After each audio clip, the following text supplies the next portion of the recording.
What's up, folks? Your buddy Fatalroadie. Today we're going to do the results for the Elimination Chamber pay-per-view. We started off with what was a waste of a kickoff show. We spent 40 minutes listening to nothing but talk before we got our first and only match. It was the Viking Raiders versus Kurt Hawkins and Zack Ryder. Did we honestly think there was going to be anything different than the Viking Raiders winning this? No. Complete and total waste of 1 hour's time. Now go on to the main card. We have Daniel Bryan versus Drew Gulag. This was a really good match. I liked it. Gulag seemed to have Daniel Bryan's number, countering Bryan's mood pretty much at every turn. After getting a severe beatdown, Daniel Bryan reverses a Dragon Sleeper into a label lock and gets the win.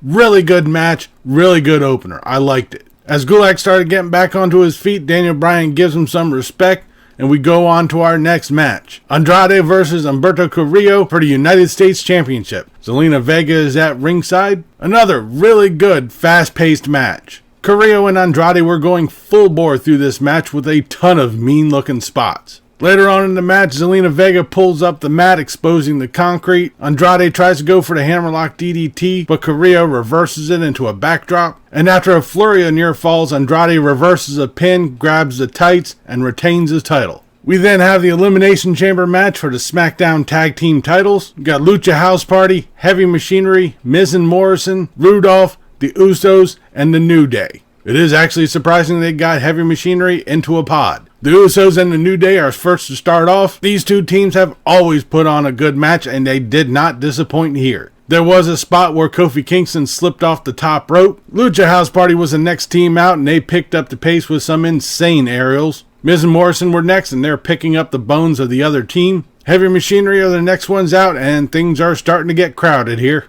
Grand Metalik was the first one to get eliminated for the Lucha House Party. Rude and Ziggler were the last teams out. Ziggler tried to escape from Otis by climbing up on top of a pod. He was met up there by Tucker, who tosses him down to Otis and then jumps onto a big crowd of it. That looked weird. Otis charges Ziggler, but he dodges, sending Otis through the pod and out onto the floor. Tucker takes revenge on Rude and Ziggler, but alas, Rudolph eliminates Heavy Machinery. The New Day take down Rudolph, leading to a double splash by the Usos, eliminating Rudolph. This leaves Miz and Morrison, the Usos, and the New Day. Miz and Morrison get beat down by the New Day and the Usos. Kofi jumps off from the top of the pod and misses. Miz and Morrison eliminate the New Day. And then Miz and Morrison double stack on Jimmy Uso and eliminate the Usos to retain the title.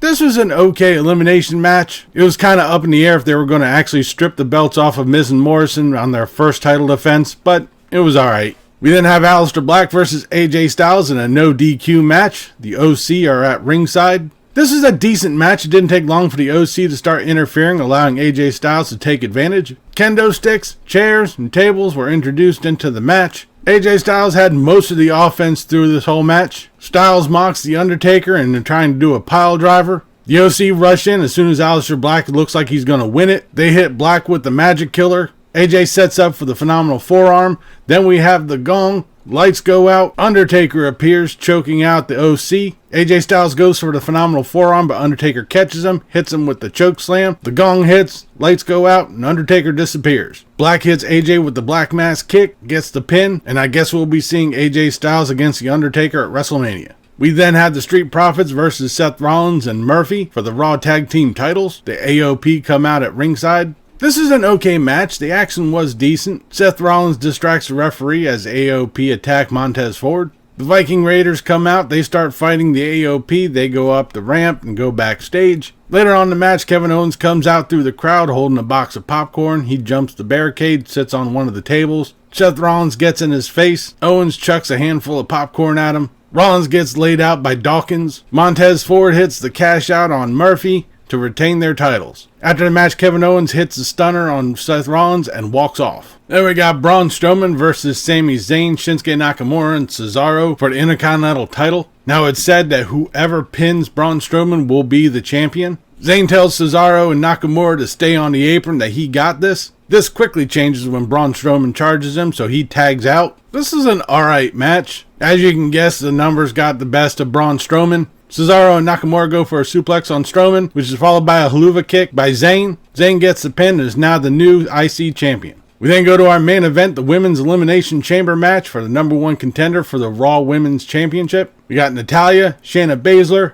Asuka, Ruby Riott, Liv Morgan, and Sarah Logan. Ruby Riott and Natalya start off the match. Really, nothing really happens here. Sarah Logan comes out. Again, not really much happens. Shayna Baszler is next, and she makes Sarah Logan tap out, followed by tapping out Ruby Riott. Baszler slams a pod door on Natalya, puts her in the Carafina clutch, makes her tap out. That's 3 people eliminated inside of 5 minutes. As Shayna Baszler is waiting for the next competitor to come out, the crowd is getting severely restless. Liv Morgan is next coming out, and Shayna Baszler makes quick work out of her, which only leaves Asuka left. And we are waiting the whole rest of the time for Asuka to come out.